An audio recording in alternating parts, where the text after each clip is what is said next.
Por shkak se njeriu rrethohet me botën e shtazëve, me botën e kafshëve. Allahu xhelalu ala I ka ndarë kafshët në të egra dhe të buta. Prej tyre ushqehemi e prej tyre ka edhe që nuk ushqehemi, sikur që janë kafshët e ndaluara. Andaj nga mesi I kafshëve të lejuara, Allahu subhanahu wa taala disa I ka begatuar më shumë se disa të tjera. Edhe në këtë varg hadithësh ka sjell fjalë nga pejgamberi sallallahu alaihi wasallam. Andaj njëra prej kafshëve që Allahu xhelala I ka dhënë begati, edhe I ka dhënë bereqet, janë edhe delët. Edhe delët. Mu për këtë arsye, për shkak se ne nuk jemi njerëz të cilët drejt për drejt kemi kontakt me delët, apo nuk jemi njerëz të cilët arrisim edhe kullosim apo edhe merremi me dele. Mirë, po ne I shfrytëzojmë ato. Ne u shfrytëzojmë atyre qumshtin, u shfrytëzojmë atyre mishin, u shfrytëzojmë atyre lëkurën. Na jemi konsumatorë të tyre, edhe nëse nuk jemi të drejt për drejt. Andaj besimtar, nëse thot dikush, unë jetoj në qytet, çka më përket mua hadithi I deleve, të përket se mishin e ha. Shumicat e ushqimeve bëhen mbi tyre. Shumicat e pijeve të qumshtit bëhen mbi tyre, e djathtat e kështu me radhë. Andaj besimtari duhet me ditë begatinë e Allahut subhanahu wa taala. Mu për këtë hadith, mu për këtë arsye, hadithin e parë që e ka sjellë Imam Buhariu, I cili është hadithi e Abu Hurairës, I cili Abu Huraira ka qenë fukara në fillimin e Islamit, e pastaj Allah e ka bërë të pasur, edhe e ka begatue, sa herë që e ka shtru sofrën, edhe ka hangër bukë Abu Huraira radhiyallahu ka thënë alhamdulillahi alladhi ashba'na bil khubz. Alhamdulillah, shqyr Allah, falëndërimet janë veç për Allah, I cili na ka ngop me bukë. Na ka ngop me bukë, të ndëruar xhamat. Sa herë ditë hajna, sa shumë hajna dhe sa Allahu sa na ka dhënë begati në sofrat e muslimanëve. A jemi në çat nivel falëndërues? A falënderon ti sa e ki laramanin e sofrës? Apo me gjimzgoje thu alhamdulillah? A më në sofër ki laramani? Në sofër ki qka të dush pit mirave të Zotit subhanahu wa taala. Andaj kujtoje se ka mundësi në ditë s'ke pas.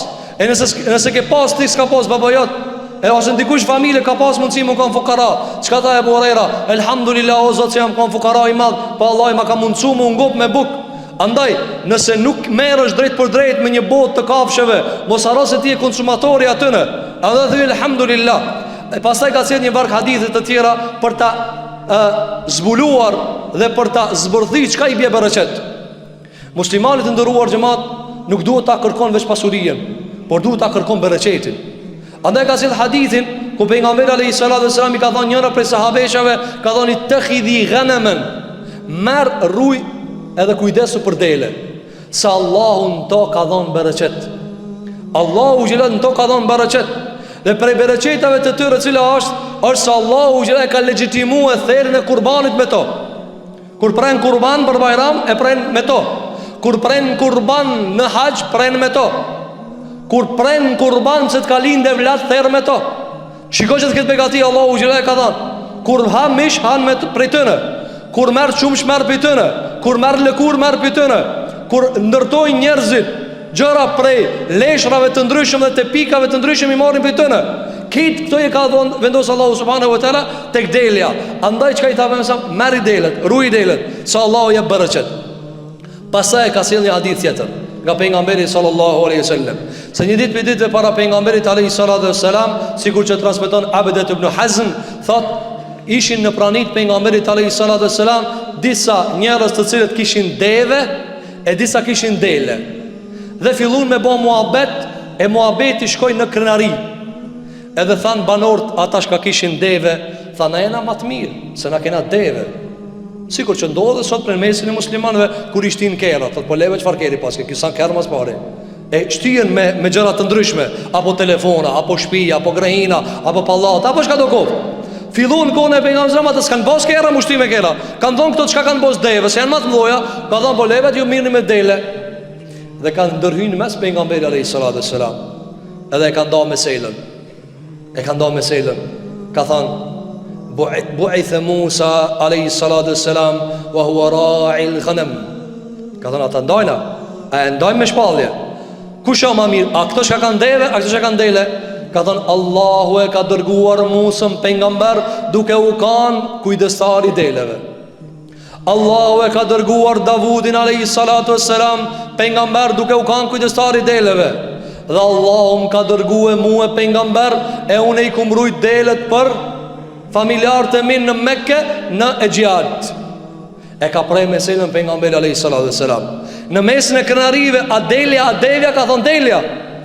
Dhe pastaj ka thonë alayhi salatu wassalam, s'ka dërguar Allahu një pejgamber vetë se para asaj e ka bërë më kujdes për Delët. Për çfarë arsye? Që ta trajton, që ta kalit, që ta gdhen, ta ban gati për me udhëheq me njerëz, që të jetë i qetë, që të ketë karakter të fortë, që të jetë i brumos të mirë për mesazhin çka e pret. Andaj pejgamberi alayhi salatu wassalam i ka dhënë përparësi këtyre që ruajnë dele para atyre që ruajnë deve. Për çfarë arsye? Se Allahu ka shlu bereqet. Gjithmonë pejgamberi sallallahu alaihi wasallam i ka dhënë përparësi atyre që kanë qenë më modest, më thjesht. Dhe një meselë tjetër që e kanë nxjerrë dietar tek hadith, e cila të nderuar xhamat, në çdo polemik, në çdo debat, në çdo diskutim, në çdo mosmarrëveshje, në çdo pikpamje të ndryshme divergjencë, ai thotë kështu, ki thotë kështu. Kush do të më prej? Kush do të më da? E unë e teja? Jo, ti ki menën tonë, unë kam menën time. Ti ki pikpamjet e tua, unë kam pikpamjet e mia. Nëse spajtohen, kush i dan? Kush i dan? I dan Muhammed Mustafa alayhi salatu wassalam. Andaj nuk thanë më ato valla, alauna po menona si devat, jo, u krije, e prejti ati të cilit nuk i kthehet llafi. Andaj mësoju në këtë ato mosmarrëveshje që ai ki me dikan, apo ato fërkimet që ai ki me dikan, qof ideore, qof mendore, qof çfarë do kohë, dhe muhabet mazdarke që themi ne, mësoju kur ki polemik me thon, a mos ka fol këtë punë Muhamedi alayhis salam, çka ka prej ai? Kur ta ketë prej ai, mos vazhdon ata ona. Mos vazhdo. Bana edukat të jetës tane, bana karakter të jetës tane. Let prej hadithi Muhammedit alayhi salatu wassalam, let jetë vula e muhabetit Muhammedit alayhi salatu wassalam. E jo me thonë valla unë e dije. Ku e di? Ja sahabët ishin aty pranishëm. Çka tha? Tha, ka dalë që ka zojone. Këtë pejgamber kanë ujdele. A ka muhabet mas kësajna mo? A ka muhabet mas kësajna? Musa alayhi salam kura ka taku me Allahun subhanahu wa taala, a ka të rujt dele. I ka thënë Rabbul Alamini, wa ma tilke bi yaminik. Ja Musa, o Musa, çka e ki këtë shkop në dorë? Qep, se i të mojë shkopin. Allah ja ka përmejnë shkopin. Ka thonë, o Zot, dhe kemi përmejnë një mujë Ramazan, Musa në lejë sëratë samë, ka thonë, o Zot, kam dele une, i kam delet e mija. Shkopin nga meri Allah si ka arë mare. Apo, tërko që njënit për neve, për shemull, i vjen marë, to po ma harë, to ples, kanë ditë kur gjo. Që kanë ditë, ti shka di? Shka s'pas kanë ditë ato që ti di? Pse? Se ata kanë pas një trajtim ndryshe, ma natyrshëm, mangat natyrës, mangat botës e cila s'është e komplikume, por që ta ti, pse na jetojna në qytet, e zojna vetën të mëdhej, e zojna vetën të lartë, jo të ndëruar gjëmat.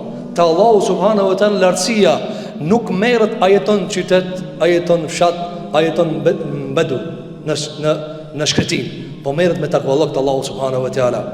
Ebu Gjehli akon i qytetit, akon qafir. Ebu Gjehli akon i qytetit, akon pabesimtar. Kanë arë njerëzit për shkretinave i kanë besu Muhamedit alayhi salatu wassalam. Nuk është ku jeton, po me çka jeton, se si jeton, se si ki lidhet me Allahun subhanahu wa taala.